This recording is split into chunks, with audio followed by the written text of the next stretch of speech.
ku soo dhawaada daawadayaal warka Halkudhig News qodobada ku daawan doontaan maanta waxaa kamid ah shabaab oo gowracay saraakiil Daacish ah iyo Daacish oo weerar ku ah amiirada shabaab ciidamada danab oo xalay duqeyn ku dilay sargaal muhiim u ahaa ururka al-shabaab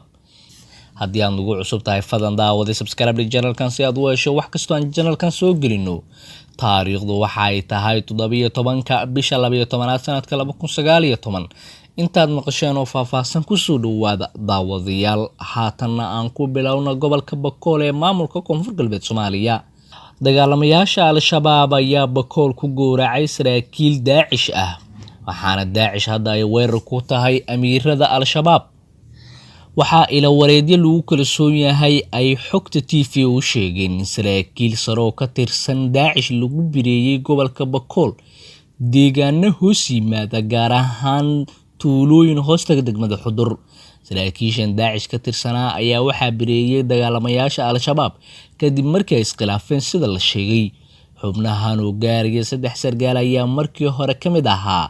al-shabaab waxaana Daacish ku beereen bilihii la soo raafay waxaana ku adkaatay sida la sheegay inay ka baxaan deegaanada gobolka Bakool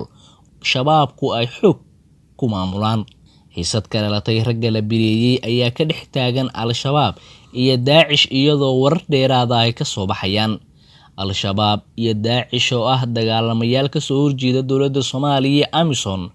ayaa waxa inta badan ay ku dagaalamaan gobolada dalka haba ugu badnaatay deegaanada Puntland dagaalamayaasha Daacish awood muuqata kuma leh koonfurta Soomaaliya waxaana ay hadda ayagana xog ay ku joogaan deegaanada Puntland gaar ahaan dhulka buuraha wararkan ka helayna saakay deegaana ka tirsan gobolka Bakool ayaa sheegay in xiisad ka dhalatay rag la gowracay ay ka taagan tahay tuulooyin hoos yimaada degmada Xudur ee xarunta gobolka Bakool markaana Bu'aale duqeyn ka dhacday deegaana ka tirsan gobolka Jubbada Dhexe ayaa lagu dilay sargaal muhiim u ahaa dagaalamayaasha al-shabaab duqeyntan ayaa fiidnimadii xalay waxay dawladda federaalka Soomaaliya oo kaashanaysa howlgalka saaxiibada Mareykanka ay ka fuliyeen meel u dhow deegaanka Dajuuma oo qiyaastii 6 kiiloomitir u jira magaalada Bu'aale ee gobolka Jubbada Dhexe saraakiil ka tirsan ciidamada dawladda ayaa waxay sheegeen duqeyntaas la beegsaday xubno ka tirsan ururka al-shabaab isla markaana lagu dilay duqeynta xubin ka tirsan dagaalamayaasha al-shabaab sidoo kale saraakiishu waxay sheegeen in aysan jirin qof rayid ah oo ay waxyeello ka soo gaartay duqeynta ka dhacday duleedka degmada Bu'aale ee gobolka Jubbada Dhexe diyaaradaha aan duuliyaha lahayn ee Mareykanka ayaa inta badan waxa ay duqeyn ka fuliyaan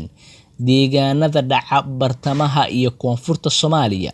iyaga oo sheegay inay dilaan xubno ka tirsan al-shabaab dhawaanayay markii dawladda Soomaaliya ay shaacisay inay degmada Saako ku dishay sargaal ka tirsan maleeshiyada shabaab ka oo ahaa mid qaraxyada farsameeya kana soo jeeda dalka Kenya diyaaradaha Mareykanka ayaa maalmihii u dambeeyay kordhiyay ugaarsiga ay ku hayaan maleeshiyada shabaab oo ku sugan deegaanada dhaca koonfurta iyo bartamaha Soomaaliya al-shabaab ayaa haatan waxay awood muuqata ku leeyihiin koonfurta Soomaaliya dawladda Soomaaliya Mareykanka ayaana kordhiyay weerarada ay ku hayaan al-shabaab si ay u daciifiyaan weerarada ay kala kulmayaan dhankooda daawadayaal waa naga intaa warkaad kala socoteen Halkudhig News haddii aad ugu cusub tahay fadlan daawada subscribe channelkan